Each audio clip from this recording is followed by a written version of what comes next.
ഇപ്പോൾ പ്രേക്ഷകർ ദൃശ്യത്തിൽ കാണുന്നത് സൗദി അറേബ്യയിൽ നിന്ന് മടങ്ങിയെത്തിയ നരേന്ദ്രമോദി അദ്ദേഹത്തിൻ്റെ എയർപോർട്ടിലെത്തിയ ദൃശ്യമാണ് ഇപ്പോൾ കാണുന്നത്. അത് പ്രത്യേക വിമാനത്താവളത്തിലെത്തിയതിൻ്റെ ദൃശ്യമാണ്.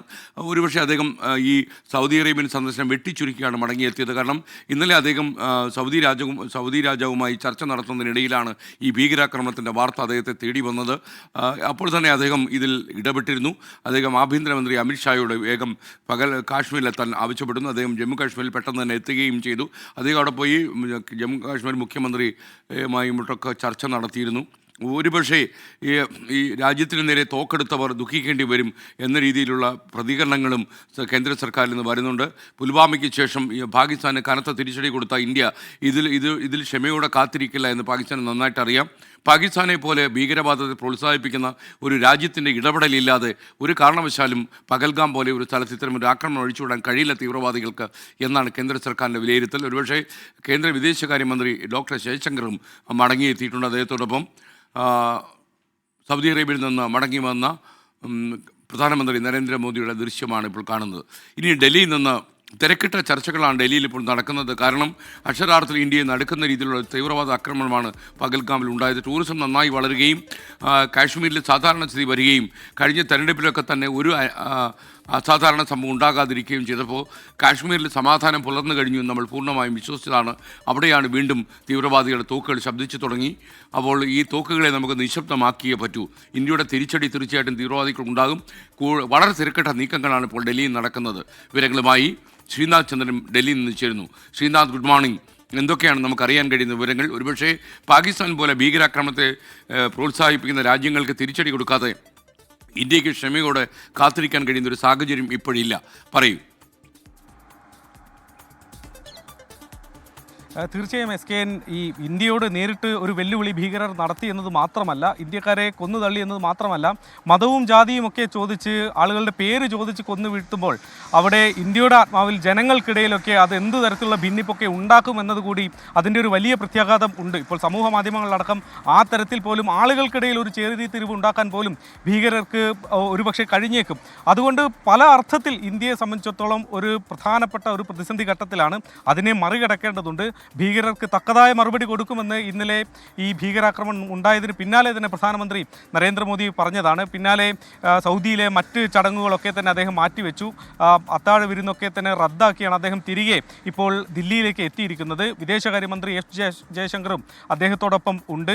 ഏതായാലും അദ്ദേഹം ഇന്നലെ തന്നെ ആഭ്യന്തരമന്ത്രി അമിത്ഷായോട് ഈ പ്രദേശത്തേക്ക് പോകാനും ശ്രീനഗറിലേക്ക് പോകാനും കാര്യങ്ങൾ നേരിട്ട് വിലയിരുത്തണം എന്നാവശ്യപ്പെട്ടതുമാണ്. ഒരുപക്ഷെ നരേന്ദ്രമോദി തന്നെ നേരിട്ട് അങ്ങോട്ടേക്ക് എത്തിയാൽ പോലും ഇന്ന് അത്ഭുതപ്പെടേണ്ടതില്ല. ഏതായാലും ഇന്നിപ്പോൾ കേന്ദ്ര മന്ത്രിസഭയുടെ പ്രത്യേക യോഗം ഈ സുരക്ഷാ കാര്യങ്ങളുമായി ബന്ധപ്പെട്ട് ചേരുന്നുണ്ട് എന്നതാണ് ഇന്നത്തെ പ്രധാനപ്പെട്ട ഒരു നീക്കം. അതിൽ ഇനി മുന്നോട്ടുള്ള കാര്യങ്ങൾ എങ്ങനെയെന്നതിൽ ഒരു അന്തിമമായൊരു തീരുമാനം പ്രധാനമന്ത്രിയുടെ നേതൃത്വത്തിൽ തന്നെ എടുക്കുകയും ചെയ്യും. ഏതായാലും NIA സംഘം കൂടി ഇപ്പോൾ ഈ ആക്രമണം നടന്ന മേഖലയിലേക്ക് എത്തുകയും കേസ് അന്വേഷണം ഇന്നലെ തന്നെ തുടങ്ങിയതാണ്. പക്ഷേ അതിനപ്പുറത്തേക്ക് നമുക്ക് എത്രയും പെട്ടെന്ന് പിടികൂടേണ്ടത് ഇന്നലെ ആക്രമണം നടത്തി കടന്നു കളഞ്ഞ ആ ഭീകരരെയാണ്. ഏതാണ്ട് ജമ്മു കാശ്മീരിനെ ആകെ തന്നെ വളഞ്ഞുള്ള പരിശോധന നടത്തുന്നുണ്ട് എന്നതാണ് സുരക്ഷാ ഏജൻസികൾ പറയുന്നത്. എത്രയും വേഗം ഇവരെ കണ്ടെത്തിയാൽ മാത്രമേ അവർക്ക് തക്കതായ ശിക്ഷ കൊടുക്കുന്നതിനപ്പുറത്തേക്ക് അവരെ പറഞ്ഞയച്ച ആളുകളെ കണ്ടെത്തുക, അവരെ മുന്നിൽ നിർത്തുക എന്നുള്ളത് പ്രധാനപ്പെട്ട കാര്യമാണ്. അതുകൊണ്ട് ഇനി രാജ്യം ഇത്തരമൊരു വെല്ലുവിളി നേരിടുന്ന ഘട്ടത്തിൽ മറ്റെവിടെയെങ്കിലും കൂടി ഈ ഭീകരർ ഇതുപോലെ ഒരു സാഹസത്തിന് മുതിരുമോ എന്നുള്ള ഒരു ജാഗ്രത കൂടി നമ്മുടെ രാജ്യം ഇപ്പോൾ സ്വീകരിക്കുന്നുണ്ട്. നമുക്കറിയാം, ഉത്തർപ്രദേശിലും ദില്ലിയിലും മുംബൈയിലും ഒക്കെ തന്നെ വലിയ ജാഗ്രതാ നിർദ്ദേശം ഇതിനോടകം തന്നെ പോലീസ് ഉദ്യോഗസ്ഥരൊക്കെ തന്നെ നൽകിയിട്ടുണ്ട്. മുംബൈയിലൊക്കെ ഇന്ന് രാവിലെ പോലും വലിയ പരിശോധനകൾ റെയിൽവേ സ്റ്റേഷനുകളും മറ്റും നടക്കുന്നുമുണ്ട്. ആ തരത്തിൽ ജാഗ്രതയിൽ നമ്മുടെ രാജ്യം നിൽക്കുമ്പോൾ ഇപ്പോൾ നടന്ന ആക്രമണത്തിന് തിരിച്ചടി നൽകുക, അത് നടത്തിയ ആളുകളെ നിയമത്തിന് മുന്നിലേക്ക് കൊണ്ടുവരിക, അവരെ പിടികൂടുക, ഒപ്പം തന്നെ തുടരാക്രമണങ്ങൾ മറ്റും നടത്താൻ ഇവർ പദ്ധതിയിട്ടിട്ടുണ്ടെങ്കിൽ അതൊക്കെ തന്നെ പൊളിക്കുകയും ചെയ്യാം. മാത്രമല്ല, എന്തുകൊണ്ടാണ് ഇങ്ങനൊരു വീഴ്ച, ഒരു ഇൻ്റലിജൻസ് രഹസ്യാന്വേഷണ വീഴ്ച നമുക്ക് സംഭവിച്ചത് എന്നൊരു ചോദ്യം കൂടി അവിടെയുണ്ട്. നമുക്ക് വർഷങ്ങൾക്ക് മുൻപുണ്ടായ പല ആക്രമണങ്ങളും നമ്മുടെ മുന്നിൽ നിൽക്കുമ്പോൾ അന്നൊക്കെ നമ്മൾ ചോദിച്ച ചോദ്യങ്ങൾ, എന്തുകൊണ്ട് നമുക്കിത് മുൻകൂട്ടി അറിയാൻ കഴിയാതെ പോകുന്നു, എവിടെയാണ് വീഴ്ച പറ്റിയത്, ഈ കാര്യങ്ങളൊക്കെ തന്നെ പ്രധാനമന്ത്രി ഈ യോഗങ്ങളിൽ കൃത്യമായി തന്നെ ചോദ്യങ്ങൾ ഉന്നയിക്കും. അതിനൊക്കെയുള്ള ഒരു പരിഹാരം കൂടി കാണേണ്ടതുണ്ട്. അത്തരത്തിൽ കൂടി നിർണായകമാണ് ഇന്ന് നടക്കാൻ പോകുന്ന ചർച്ചകൾ. ഒപ്പം തന്നെ ശ്രീനഗറിൽ ഇപ്പോൾ അമിത്ഷായുണ്ട്. അമിത്ഷാ അവിടെയുള്ള ചർച്ചകളും അവിടെയുള്ള നടപടികളുമൊക്കെ അദ്ദേഹം നേരിട്ട് നേതൃത്വം കൊടുക്കുന്നുണ്ട്. ഒരുപക്ഷെ പ്രധാനമന്ത്രി കൂടി ഇന്ന് ഉച്ചയ്ക്ക് ശേഷം അങ്ങോട്ടേക്ക് വന്നാൽ പോലും അത്ഭുതപ്പെടേണ്ടി വരില്ല.